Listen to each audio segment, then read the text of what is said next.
ఇవాళ తెలంగాణ రాష్ట్ర అభివృద్ధిని చేసేది భారతీయ జనతా పార్టీ కేంద్ర ప్రభుత్వం, నిధులు ఇచ్చేది కేంద్ర ప్రభుత్వం. వాళ్ళ సన్న బియ్యం ఇస్తామంటున్నారు, ఇచ్చేది కేంద్ర ప్రభుత్వం.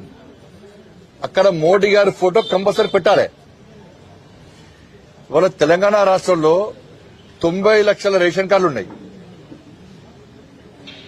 56 లక్షల రేషన్ కార్డులకు ఉచితంగా బియ్యం ఇచ్చేది కేంద్ర ప్రభుత్వం.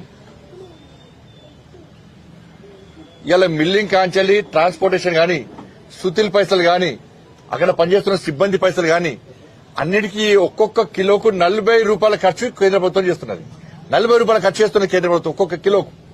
ప్రజలు ఆలోచించాలి. మీకు ఇచ్చే ఒక్కొక్క కిలో బియ్యానికి 40 రూపాయలు కేంద్ర ప్రభుత్వం ఖర్చు చేస్తున్నది. మీకు ఇచ్చే బియ్యం కేంద్రం ఇస్తున్నది, రాష్ట్రం ఇస్తలేదు. రాష్ట్ర ప్రభుత్వం సన్న బియ్యం పేరుతోని కేవలం 10 రూపాయలు మాత్రమే ఖర్చు పెడుతున్నది. 40 రూపాయలు ఇచ్చడం గొప్పోడా, 10 రూపాయలు ఇచ్చడం గొప్పోడా?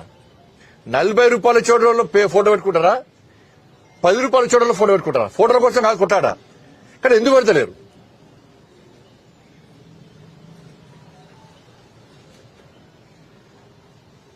ఇవాళ తెలంగాణ రాష్ట్రానికి కేంద్ర ప్రభుత్వము ఈ కొనుగోలు విషయంలో 10,000 కోట్ల రూపాయలు ఖర్చు పెడుతున్నది. తెలంగాణ రాష్ట్రంలో రాష్ట్ర ప్రభుత్వం తిప్పి కొడితే నాకు 2,000 కోట్లు కూడా 2,000 కోట్లు ఖర్చు పెడుతుంది అంతే. మరి 10,000 కోట్లు ఖర్చు పెట్టేటువంటి కేంద్ర ప్రభుత్వం గొప్పనా? తూతు మంత్రంగా అది ఖర్చు పెడతా గ్యారెంటీ లేని పరిస్థితి. రాష్ట్ర ప్రభుత్వం గొప్పనా ఆలోచించాలి.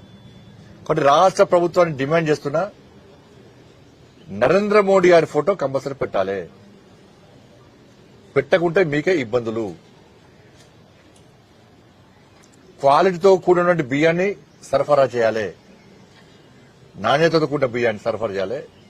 ఎక్కడ అక్రమాలకు పాల్పడకుండా ఉండేటువంటి ప్రయత్నం కాంగ్రెస్ పార్టీ ప్రభుత్వం చేయాలని చెప్పి భారతీయ జనతా పార్టీ డిమాండ్ చేస్తున్నది. 40 రూపాయలు ఖర్చు పెట్టే కేంద్రం ఫోటో, మోడీ గారి ఫోటో పెడతారా పెట్టారా? కేవలం తూతూ మంత్రంగా 10 రూపాయలు ఖర్చు పెట్టి మీ ఫోటో పెట్టుకుంటే మాత్రం ప్రజలు తిరిగి పడతారు. ప్రజలకు వాస్తవాలు తెలుసు.